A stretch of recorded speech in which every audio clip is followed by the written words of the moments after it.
अरे ई लड़की हमारी बेगम बनने लायक है। अब्बा, ये रही लड़की। तो इसके ऊपर तूने बुर्का क्यों डाल रखा है? अब्बा, आपको तो पता है ना सरकार कितनी सख्त हो गई है लव जिहाद के खिलाफ। इसे एनेस्थीसिया दिया हूँ ताकि ये बेहोश रहे। केरला के रास्ते सीरिया भेज देंगे। अच्छा ये बता, टोटल कितनी लड़की लेके आया है? 50 लड़कियां हैं, सब हिंदू हैं।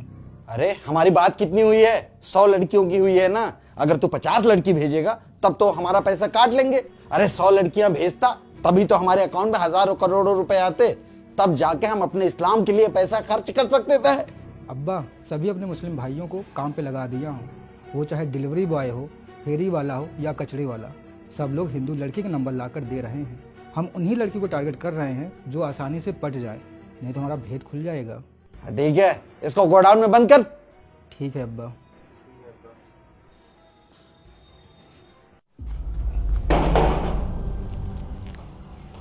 जी भैया। मैडम, कबाड़। कबाड़ नहीं है भैया। मैडम, आपके पड़ोसी ने बताया कि आप 2-3 दिन से कबाड़ वाले खोज रही हैं, इसलिए हम आ गए। वैसे मैडम कुछ होगा तो बताइएगा। जी बिल्कुल। मैडम, आप यहाँ नई आई हैं क्या? पहले कबाड़ लेने आता था तो कोई और रहता था। हाँ, मैं यहाँ नई शिफ्ट हुई हूँ। भैया नहीं दिख रहे हैं? अरे आप कैसी बात कर रहे हैं, मैं शादीशुदा नहीं हूँ, अकेली रहती हूँ। अच्छा, आप यहाँ पढ़ाई करने आई हैं? नहीं नहीं नहीं, मैं टीचर हूँ, लेकिन मुझे ना यहाँ बहुत परेशानी होती है।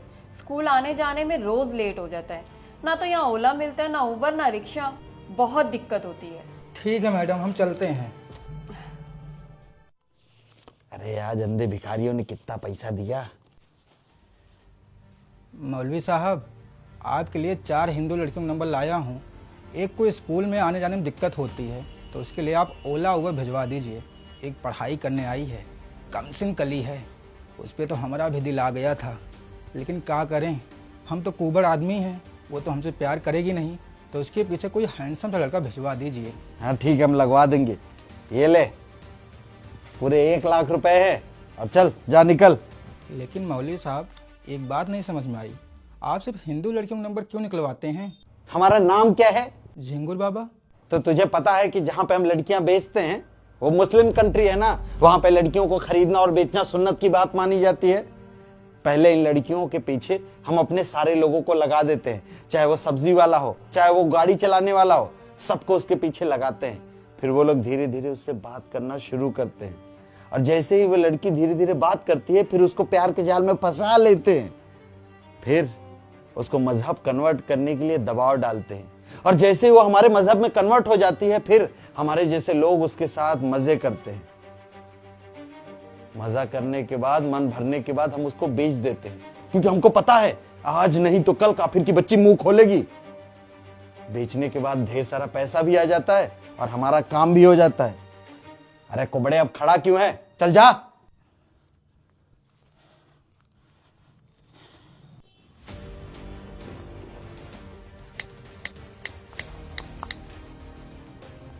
एक डिटेल भेज रहे हैं, जल्दी से काम पे लग जाओ।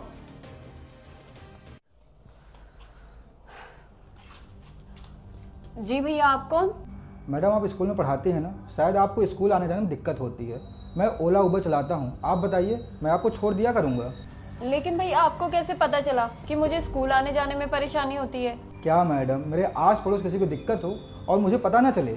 आप बताइए कितने बजे आना है? चलिए ठीक है, आप कल सुबह 8 बजे आ जाना। ठीक है मैडम।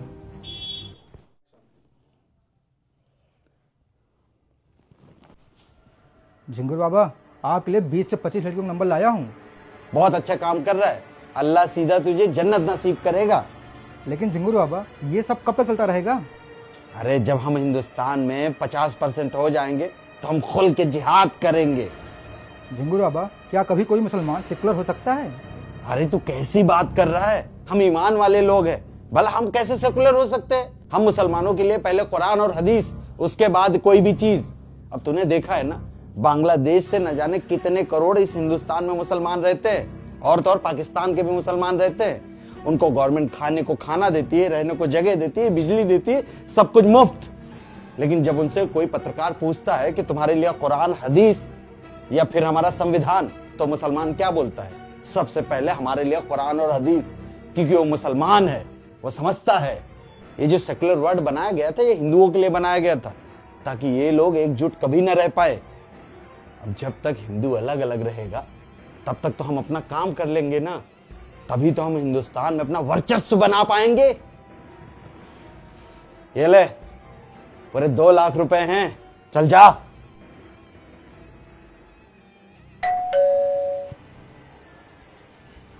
जी कहिए भैया। मैडम मेरा नाम अमन है, हम एक संस्था से हैं। सुना है आपकी माँ लकवाग्रस्त हैं। लेकिन आपको कैसे पता चला? मैडम हम संस्था से हैं तो लोगों के घर घर जाते हैं। आपके पड़ोसी ने ही बताया कि आपकी माँ लकवाग्रस्त हैं। आप बिल्कुल टेंशन मत लीजिए, आपकी माँ बिल्कुल ठीक हो जाएंगी। हमारी संस्था उनका इलाज भी करवाएगा और इलाज का सारा पैसा हमारी संस्था ही उठाएगी। सच में मेरी माँ बिल्कुल ठीक हो जाएगी? जी बिल्कुल ठीक हो जाएंगी, आप परेशान मत होइए।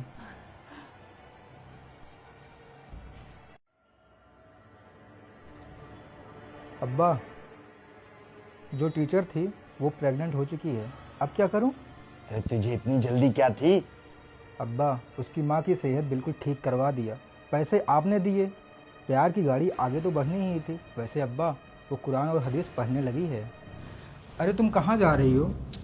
तुम्हें पता तो है स्कूल जा रही हूँ बच्चों को पढ़ाने। तुम ऐसे जाओगी? तुम्हारा तन खुला रहता है, मुझे बिल्कुल अच्छा नहीं लगता। हमारे पाक कुरान में क्या लिखा हुआ है कि पूरा तन ढका होना चाहिए, शरीर का कोई भी अंग दिखना नहीं चाहिए। ये देखो, मैं तुम्हारे लिए बुर्का लाया हूँ, इसको पहनो, तुम बहुत सुंदर लगोगी। अच्छा बाबा ठीक है, जो तुम कहोगे वैसा ही करूँगी और वही पहनूंगी। खुश? ठीक है, अब जाओ। तेरा मन भर गया कि नहीं? हाँ अब्बा, मन तो कब का भर गया है। हाँ तो सीरिया के लिए सेकंड जत्था निकल रहा है, इस कचरे को भी उसी डब्बे में डाल दे। जी अब्बा। चल जा।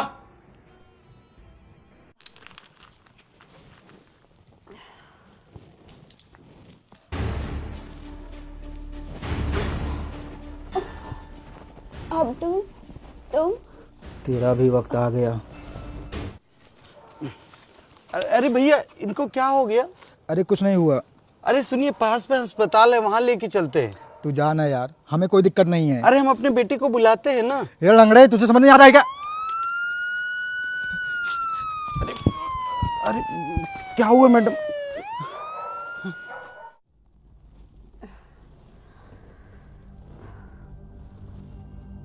आप कौन और मैं कहाँ हूँ? जी मेरा नाम विपिन सिंह है, आप मेरी ऑफिस में। वो एक कोई आदमी आपको लेके जा रहा था, तो मैंने उससे पूछा, मुझे लगा कि वो किडनैपर है, फिर वो आपको छोड़ के भाग गया। कौन था वो? वो मेरे शौहर हैं। आप दोनों का अनबन हुआ है? नहीं नहीं, पता नहीं उन्हें क्या हुआ, अचानक से आए और मेरे गले पे इंजेक्शन लगा दिया। उसके बाद तो मुझे कुछ भी याद नहीं है। आपका नाम क्या है? सुमन। अब समझ में आया। केरला जैसी घटनाएं हमारे पूरे हिंदुस्तान में बढ़ चुकी है। पहले जिहादी मानसिकता वाले लोग लड़की के घर पे जाते हैं, उसका नाम पता करते हैं, फिर उसको बहलाते हैं, फुसलाते हैं, फिर अपने प्यार के जाल में फंसाते हैं, और जैसी लड़की वो फंस जाती है ना, कन्वर्ट करने का दबाव उस पर बनाते हैं। लेकिन उनको लगता है कि लड़की आज नहीं तो कुछ बोलेगी, तो चरस, गांजा, अफीम दे के उस लड़की को सुला देते हैं और सीरिया की मंडी में जाके बेच देते हैं। लेकिन ये नपुंसक हिंदू कभी नहीं समझेगा।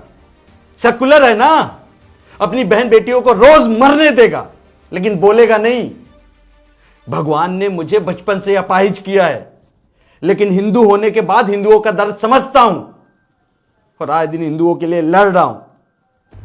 लेकिन ये हिंदू नपुंसक बने बैठे हैं, सिर्फ ताली बजाए जा रहे हैं।